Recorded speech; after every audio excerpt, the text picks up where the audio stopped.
Hello friends, my name is Kajal और आप सभी का स्वागत है मेरे चैनल पर। और आज इस वीडियो में हम डिस्कस करने वाले हैं यूपीडीएलएड फर्स्ट सेमेस्टर सब्जेक्ट साइंस। ठीक है, और इस क्लास की जो टाइमिंग होती है वो होती है शाम के 5 बजे। और डेली आप सभी को टाइम टेबल जो पता है वो मंडे, ट्यूसडे और वेडनेसडे साइंस की क्लासेस की टाइमिंग रहती है शाम के 5 बजे। ठीक, तो चलिए फ्रेंड्स शुरू करते हैं। और बिल्कुल शुरुआत से हम डिस्कस कर रहे हैं जिसका लेसन 1 है। ठीक है, और इसका नाम है सजीव वस्तुएं। ठीक, ये पूरा टॉपिक आज इस लेसन में जो भी महत्वपूर्ण टॉपिक है आज के इस वीडियो में हम डिस्कस करने वाले हैं। तो चलिए फ्रेंड्स शुरू करते हैं। उससे पहले वीडियो को लाइक कर दीजिए, अपने फ्रेंड्स मित्रों को शेयर कर दीजिए। चलिए शुरू करते हैं। तो सबसे पहला तो यही इसमें है कि प्रकृति वस्तुएं या प्राकृतिक वस्तुएं और निर्मित वस्तुएं किसे कहते हैं। प्रश्न ऐसे भी पूछा जा सकता है। ठीक, तो देखिए, प्रकृति द्वारा प्रदत्त वस्तुओं को प्राकृतिक वस्तुएं कहते हैं। बहुत ही महत्वपूर्ण और बहुत ही शॉर्टली में आपको याद भी हो जाएगा। ठीक है, ज्यादा मैंने नहीं लिखा है। तो देखिए, प्रकृति द्वारा प्रदत्त वस्तुओं को प्राकृतिक वस्तुएं कहते हैं। जैसे कि आपका जो पहाड़ है ये क्या है, प्राकृतिक वस्तुएं है। नदियां क्या है, ये भी प्राकृतिक है। समुद्र क्या है, ये भी प्राकृतिक की तरफ से। झील क्या है, प्राकृतिक। मिट्टी, वायु, ये सभी क्या है, आपके प्राकृतिक वस्तुएं हैं। क्लियर। अब देखिए, कृत्रिम या निर्मित वस्तुएं किसे कहते हैं। तो जो वस्तुएं मनुष्य द्वारा या मानव द्वारा निर्मित की जाती है उन्हें मानव निर्मित वस्तुएं कहते हैं। क्लियर हो गया। अब देखिए, एग्जाम्पल के लिए आपका वस्त्र क्या है, वस्त्र मानव ही बनाता है। कृषि यंत्र मानव के द्वारा ही बनता है। मकान मानव के द्वारा ही बनता है।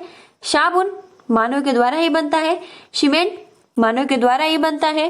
फोन, बहुत मतलब जितने भी आप सभी के डेली यूज जो आप डेली यूज करते हो वो मानव निर्मित द्वारा ही बनाया जाता है।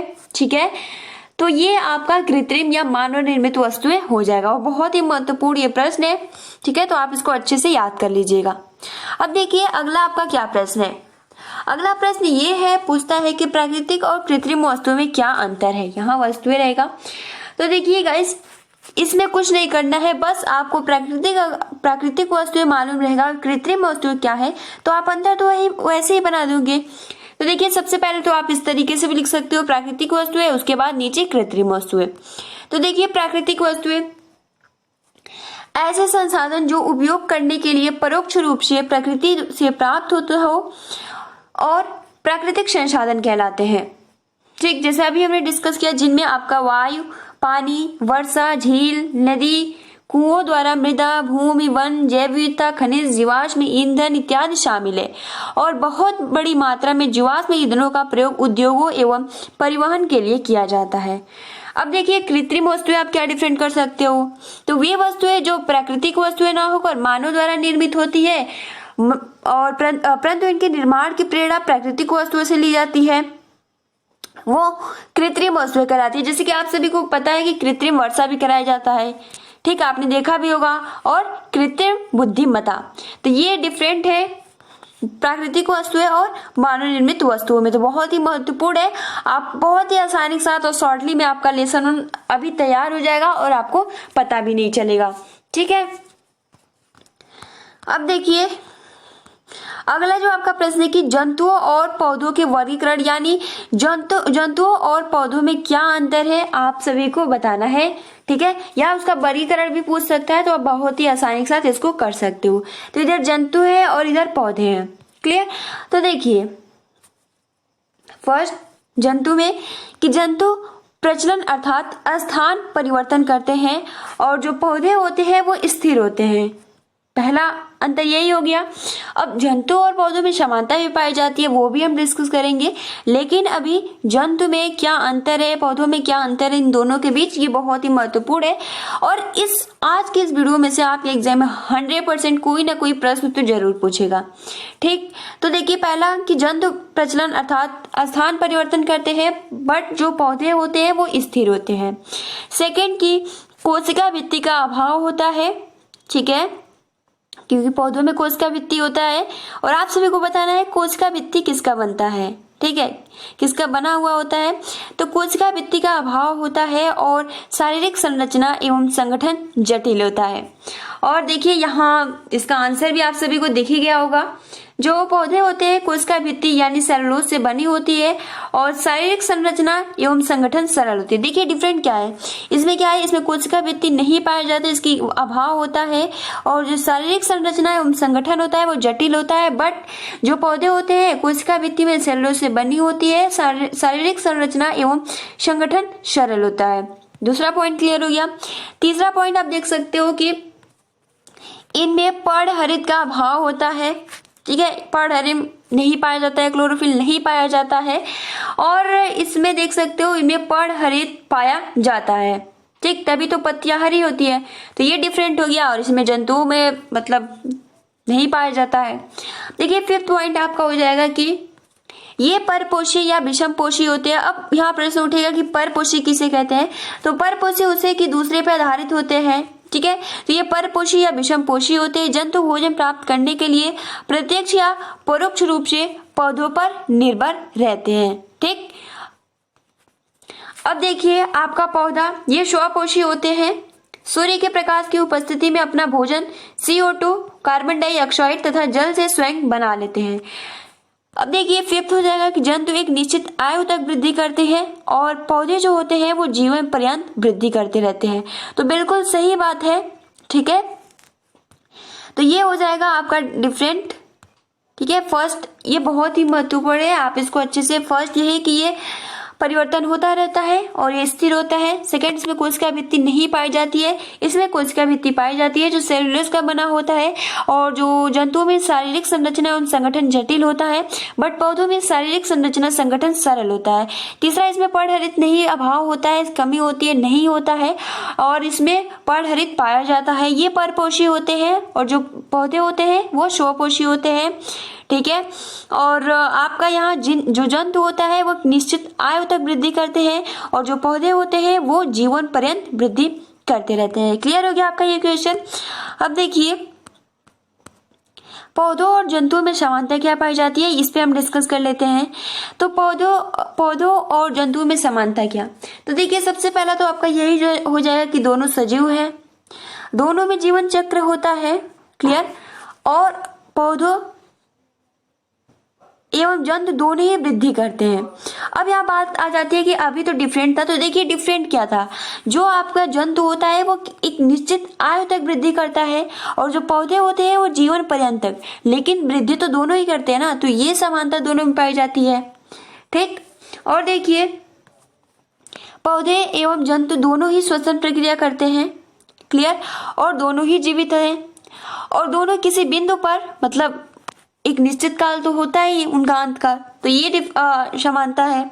दोनों प्रजनन प्रणाली है और दोनों में ऊर्जा बदलने और उपयोग करने के लिए सिस्टम है, दोनों में DNA और RNA है और दोनों में कोशिकाएं होती हैं, ठीक है। तो ये आपका पूरा क्लियर हो गया होगा पौधों और जंतुओं में समानता क्या क्या है। अब देखिए अगला जो आपका प्रश्न है कि अनुकूलन किसे कहते हैं, मनुष्य जीव में अनुकूलन को संक्षेप में स्पष्ट कीजिए। सबसे महत्वपूर्ण प्रश्न है, तो चलिए हम इसके बारे में जानते हैं कि अनुकूलन किसे कहते हैं, मनुष्य जीव में अनुकूलन को संक्षेप में स्पष्ट करना है। तो फर्स्ट, आकृति, आकार, रंग, रूप, संरचना तथा आवाज संबंधी लक्षण में ऐसा परिवर्तन जो सजीव को विशेष पर्यावरण में सफलतापूर्वक जीवित रहने में सहायक होता है, अनुकूलन कहलाता है, ठीक है। मतलब कि किसी भी परिस्थिति में अपने आप को समायोजन कर लेना, उसे ही हम अनुकूलन कहते हैं। यही कह रहा है कि आकृति, आकार, रंग, रूप, संरचना, आवाज संबंधी लक्षणों में ऐसा परिवर्तन जो सजीव को विशेष पर्यावरण में सफलतापूर्वक जीवित रहने में सहायक होता है, वो अनुकूलन कहलाता है। जैसे कि आप जानते हैं कि मरुस्थल में रहने वाले जंतुओं को विशेष परिस्थितियों का सामना करना पड़ता है, जैसे कि पानी की कमी होती है, तेज धूप होता है, गर्म बालू होता है, ठीक है, और जो गर्म बालू होता है उस पर चलना होता है, तो उसमें क्या होता है ना, अपने आप को समायोजन कर लेते हैं। अब देखिए अगला जो आपका प्रश्न है कि जलीय जीवों में अनुकूलन की विशेषताओं क्या है, अभी हमने देखा। अब देखिए ये प्रश्न है कि जलीय जीवों में अनुकूलन की विशेषताओं को संक्षेप में लिखिए।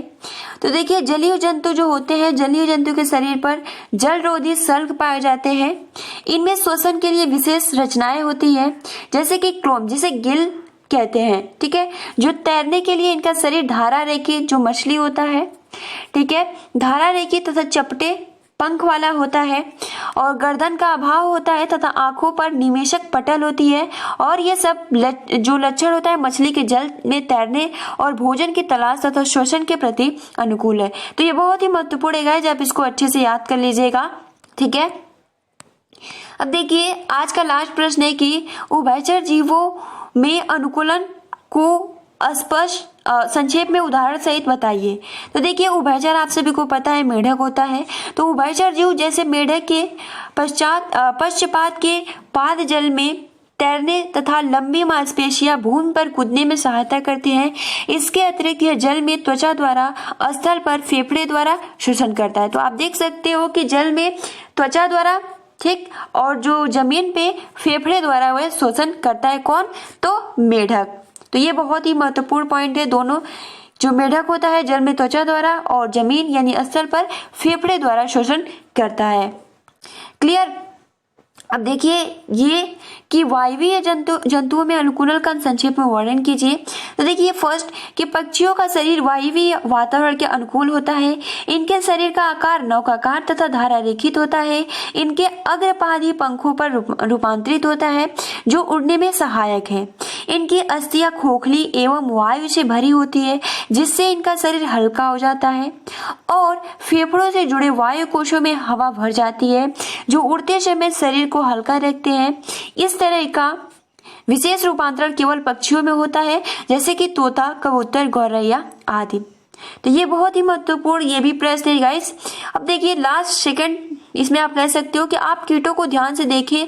इनका शरीर छोटा होता है और इनका शरीर अन्य अकशेरुकीय जंतु जैसे कि केचुआ, घोंघा की तुलना में हल्का भी होता है।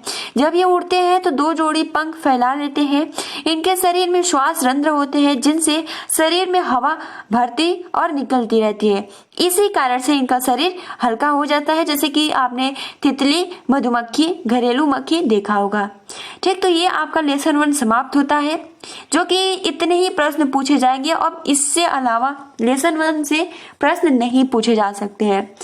तो मैंने बहुत ही कम करने का प्रयास किया है इसमें, ठीक है, ताकि आपका जो रिवीजन है बहुत ही बेस्ट तरीके से हो। और जो ये पीडीएफ है मैं टेलीग्राम पे शेयर कर दूंगी, ठीक है गाइस। तो अगर आपको वीडियो पसंद आई हो तो लाइक करिए, अपने फ्रेंड्स मित्रों को शेयर कीजिए, ठीक है। और आप अपना अच्छे से प्रिपरेशन करते रहिए। तब तक के लिए thanks for watching, take care and best of luck.